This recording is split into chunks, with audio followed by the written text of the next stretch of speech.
Imagine yourself traversing a vast forest, miles from any sign of civilization. You, the trees, and the birds are the only inhabitants of this serene landscape. Suddenly, you stumble upon a tank, deeply submerged in the mud, or envision gazing upwards, only to be met by the sight of a church perched precariously atop a towering rock formation. What if, while traversing a desolate desert, you encountered a mountain of ancient video games? These are just a few of the baffling discoveries waiting to be unearthed in the heart of nowhere. Join me as we delve into the enigmatic objects that have been unearthed in the most unexpected of places. The bunker.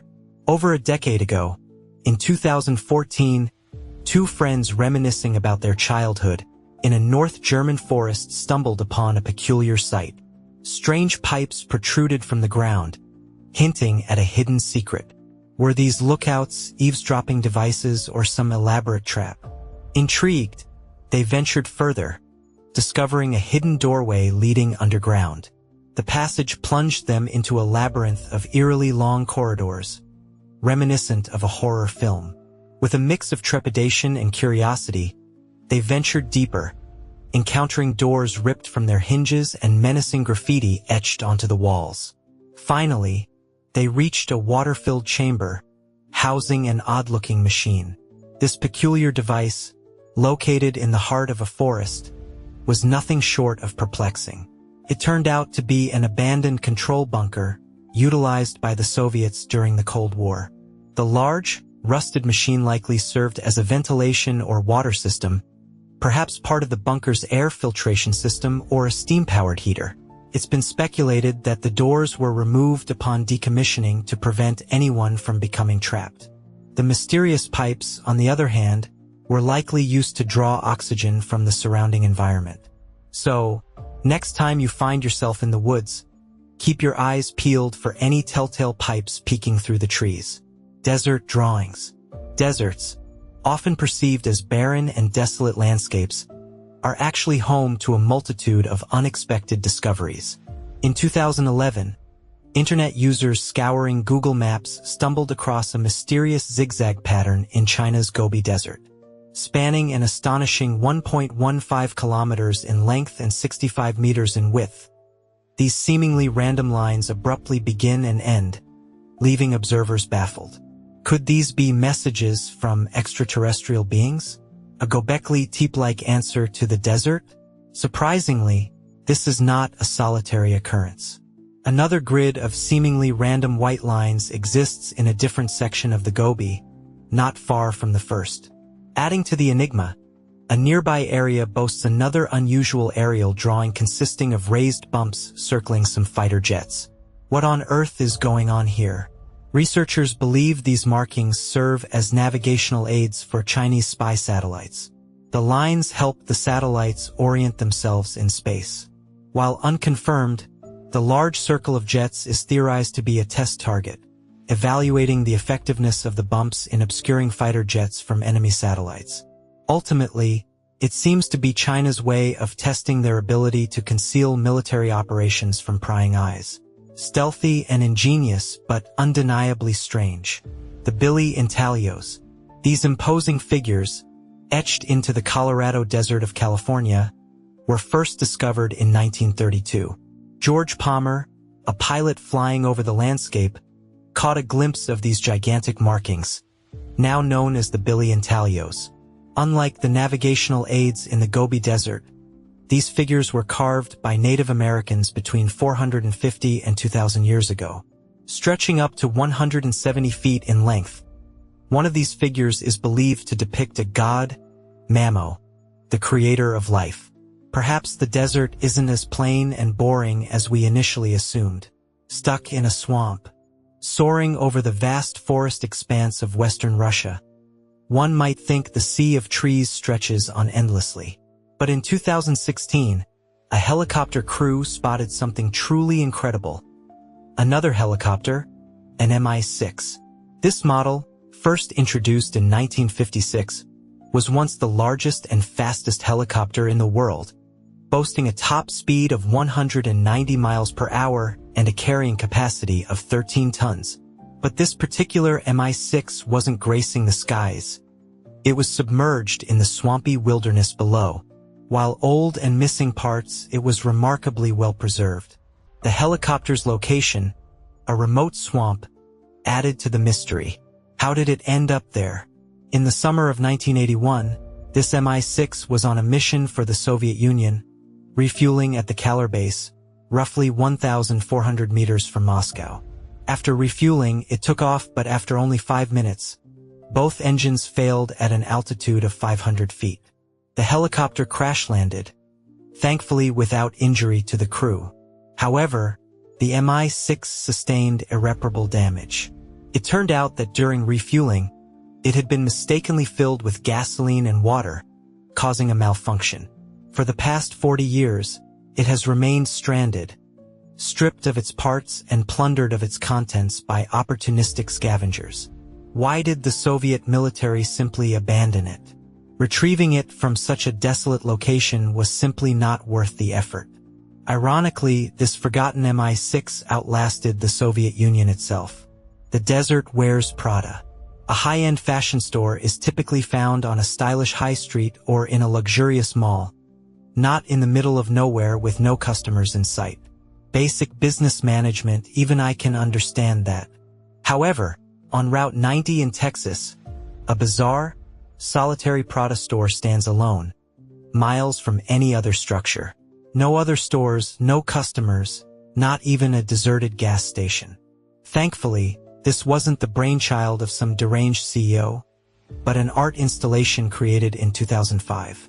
Made from a patchwork of materials, including MDF, plaster, paint, and brick, this fake outlet cost $120,000 to construct, and its doors are permanently closed. Peering inside, you'll find genuine Prada accessories from the 2005 collection. Shoes, handbags, and other items, all locked away by the artists, Elmgreen and Dragset. Despite sounding like a legal firm, they couldn't prevent the store from being vandalized and robbed. Leaving a stash of designer goods unguarded? What did they expect? The installation's concept is even more peculiar.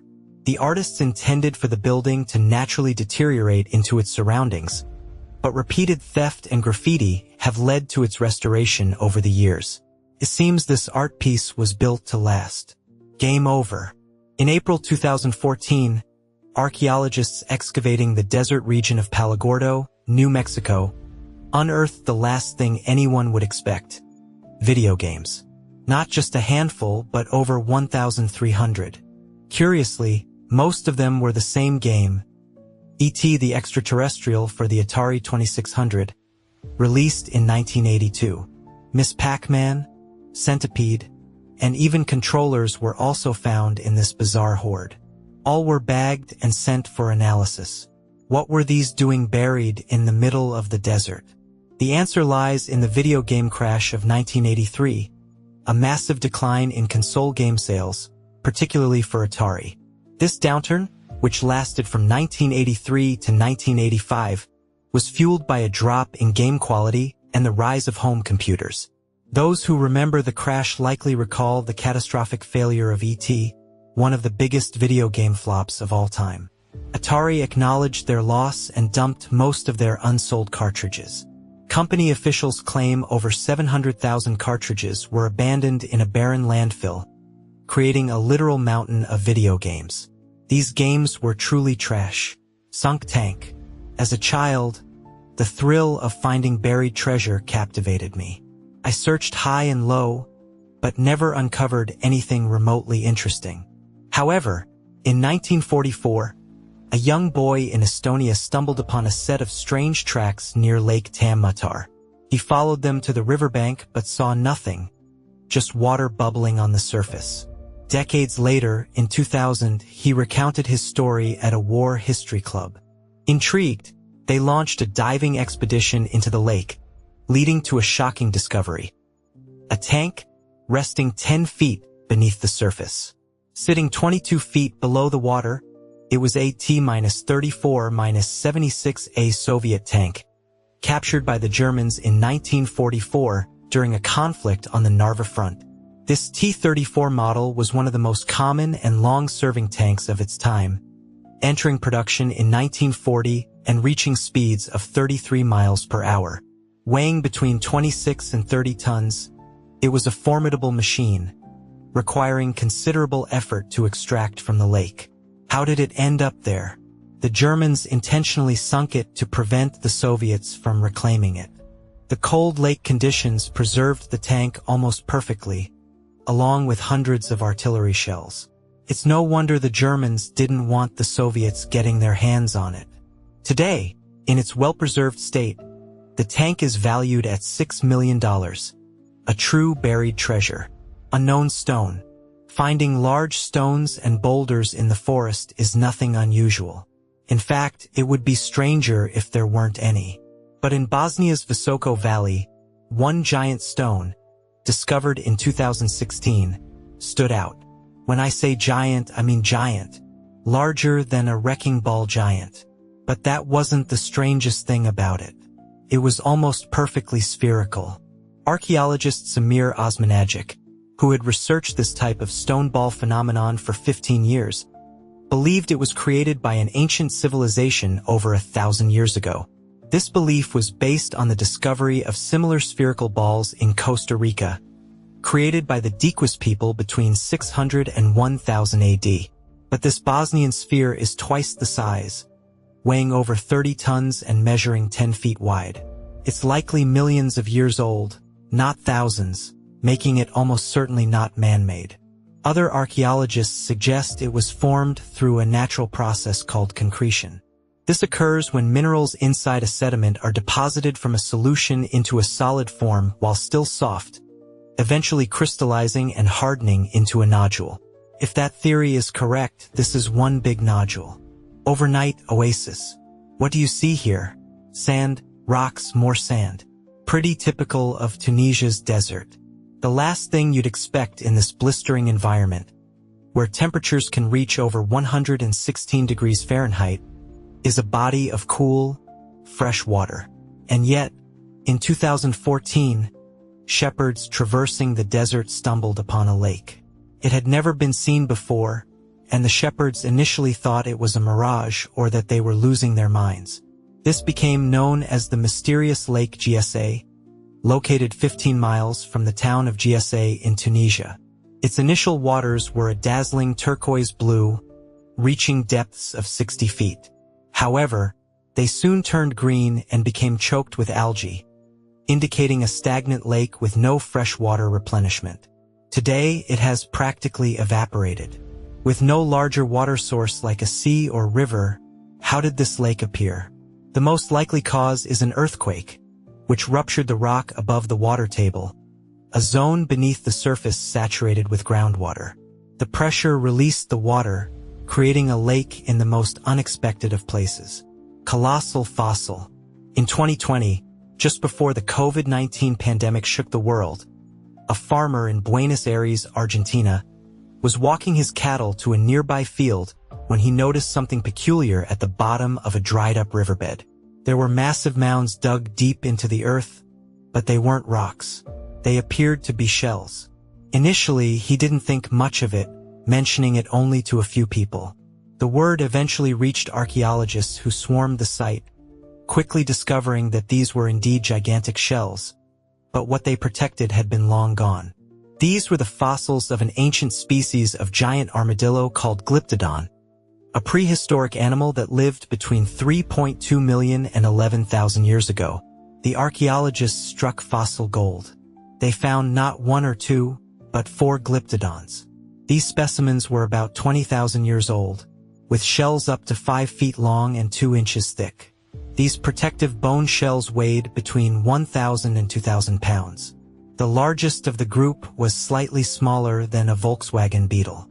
The archaeologists even suggested they were a Glyptodon nuclear family, with 2 adults leading their 2 baby armadillos in the same direction.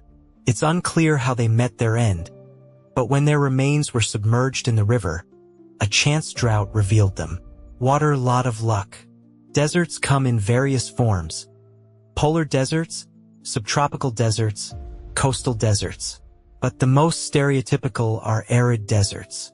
These are hot, dry, and typically devoid of any activity for hundreds, if not thousands of miles. But if you ever find yourself in the middle of Chile's Atacama Desert, you might discover a bizarrely large, 36-foot-tall hand rising from the sand. It may seem like a mirage, but for those traveling on Route 5 of the Pan American Highway, it's a very real roadside attraction, 43 miles from the nearest city.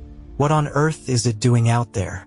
This sculpture, called Mano del Desierto, was created by artist Mario Irrerazable from iron and concrete back in 1992. It's a monument to the vastness of the desert. Unfortunately, this landmark is often targeted by graffiti and is gradually eroding over time. Another strange and secluded installation, titled Desert Breath, was actually designed to be slowly destroyed. Located in the Egyptian desert near the city of Parata, it was created by 3 Greek artists in 1997, spanning a gigantic 25 acres. 89 cones of sand in varying sizes form a strange spiral pattern.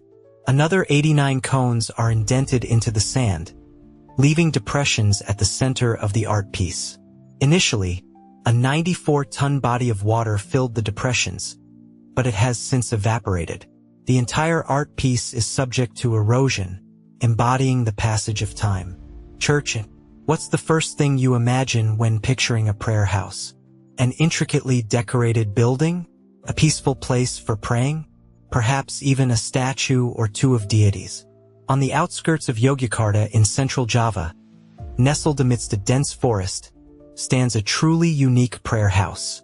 This is Jarum, which translates to chicken church. Sounds like a joke, right? The creator of this monstrosity is a self-taught architect, Daniel Alamy. He constructed it in the 1990s, claiming he was inspired by God to build a place of worship in a dream. However, financial problems and resistance from locals halted construction in 2000. It was left to deteriorate until tourism breathed new life into the chicken church. You might think this church is funny enough, but Alamy's original intention for the prayer house makes this architectural disaster even funnier. He initially designed it to resemble a dove, but looking at it now, all I see is a massive hen. I doubt anyone could worship there with a straight face. Imagine getting married in a giant chicken. Dream wedding right there. Lunar Landing. Of all the things you could find on Earth, the moon shouldn't be the first thing that comes to mind, for obvious reasons. But back in 2017, the moon was actually found in the Western Sahara Desert. Okay, technically it was pieces of the moon, but still crazy. How did pieces of the moon get to Earth? It's likely that chunks of rock were brought here via an asteroid or comet collision, causing meteorites made of moon rock to hurtle towards Earth. That sounds pretty scary, but it's surprisingly common. In fact, as many as 1,800 meteorites hit our planet every year. But moon rock itself is one of the rarest materials on Earth. To date, only 1,400 pounds of lunar meteorite have ever been discovered. During this particular discovery, there were pieces as large as footballs and rocks weighing over 30 pounds. What do you do when you get your hands on an ultra-rare piece of the moon? Well, you get very rich. These precious rocks fetch a hefty price at auction, with one being sold for $2.5 million in 2020. Oh boy! Anyone want to go hunting for some moon rocks with me? Toxic waste. Wales is a magical country, brimming with scenic views and beautiful sights. But there's one strangely pretty place that the country isn't exactly proud of. Outside the remote village of Corus Ukef, hidden in the underbrush of the region's dense foliage, lies a hole that delves deep into the mountainside. What's weird is that, despite its remote location, it's surrounded by trash. But it gets even stranger. If you head into the entrance carved into the rock, eventually you'll come across the single most eerie underground site, the Cavern of Lost Souls. Partially flooded, the cavern is home to a literal mountain of trash, containing everything from bags of scrap to entire cars. How did it get there? This used to be a slate mine back in the 19th century, but once it was abandoned and the groundwater pumps were shut off, It flooded and became a free, illicit dumping ground for locals.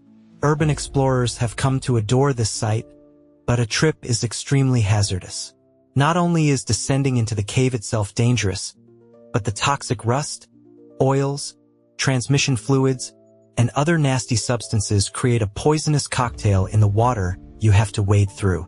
Despite this, at certain angles, the shaft of light entering the cavern from above can make the pile look oddly beautiful. Who knew trash could be so pretty? Under the sea. I like surprises, but if I took a dive into the sea and suddenly came face to face with a huge statue of Jesus Christ, I'd probably say something very unchristian. Sounds like a fever dream, and yet this is exactly what would happen if you dived off the northern coast of Italy near Genoa. But why would anyone sink an 8.2-foot-tall bronze statue of the Son of God 55 feet below the waves? Allow me to enlighten you. Formerly named Christ of the Abyss, it was created by artist Guido Galletti back in 1954 and dedicated to all who have perished at sea, specifically dating back to 1947. This was when diver Dario Gonzatti tragically passed away during a diving expedition. The statue was subsequently commissioned by his friend, Duilio Marcanti, who wanted to honor him. While it generally remains in the same place, it won't always be found there. Don't worry, he hasn't been walking on water. He's just been brought back to the surface for restoration to treat the corrosion caused by the salt in the water and then dropped back into roughly the same spot. If you plan to make an underwater pilgrimage, don your snorkel and wetsuit and pay a visit to His Holiness. He welcomes you with open arms. Literally. Sky-high sanctuary. How long do you think you could spend in complete solitude before going completely crazy? Ever tried a silent retreat or setting screen time controls on your Instagram? Well, depending on your answer, this church in Georgia is either your escapist dream or your captive nightmare. Located on top of the 130-foot-tall Kachki Pillar, it's one of the highest and most isolated churches in the world, built around the 10th century. What I can't wrap my head around is how the builders constructed it in the first place. Did they scramble up there first thing in the morning with all their tools and equipment and come down last thing at night? Or did they stay up there using a rope and pulley system to haul up building materials? The short answer is no one knows. No records detailing its construction have been found, leaving it a mystery. Nowadays, an iron ladder allows you to ascend the pillar with the monks that still reside there. They can scale it in 15 to 20 minutes. But what's a church doing up there at all? The pillar has always been a holy site. It's believed it was once used to conduct pagan fertility rites. Then Christians came along, and some of them loved worshiping God at the tops of pillars, away from earthly temptations. They were called the Stylites. After Christianity took hold of Georgia around the 5th century, it was only a matter of time before the monks took their minimal belongings, packed them in the ancient U-Haul, and moved in, eventually building their dream church. Yeah, not so sure I could manage without all my earthly temptations. I'm afraid just thinking about climbing down from there to pick up my takeout order is giving me vertigo. Come this way. Imagine you're lost in the wilderness, praying for a sign in your desperation. Suddenly, you stumble upon this. A random giant concrete arrow pointing you in the direction of civilization. If that isn't a sign, I don't know what is. While these arrows, bizarrely peppered all over the American landscape, are signs, they're not meant for you unless you were an American postal pilot back in the 1920s and 1930s. They were constructed and spaced out several miles apart, spanning from the west coast to the east coast, allowing America's airmail pilots to navigate across the country successfully. Originally, they were topped with 50-foot steel towers with beacons to capture the pilot's attention. Some were up to 70 feet long, making them hard to miss. But as navigation systems became the hot new thing in the world of aviation, most of these towers were scrapped to supply metal for the war effort. This left the arrows to slowly crumble and decay. Today, if you're jetting across North America and look out your window, you might spy a lone stone arrow pointing the way back home. Have you ever found something strange in the middle of nowhere? Let me know in the comments below. And as always, thanks for watching.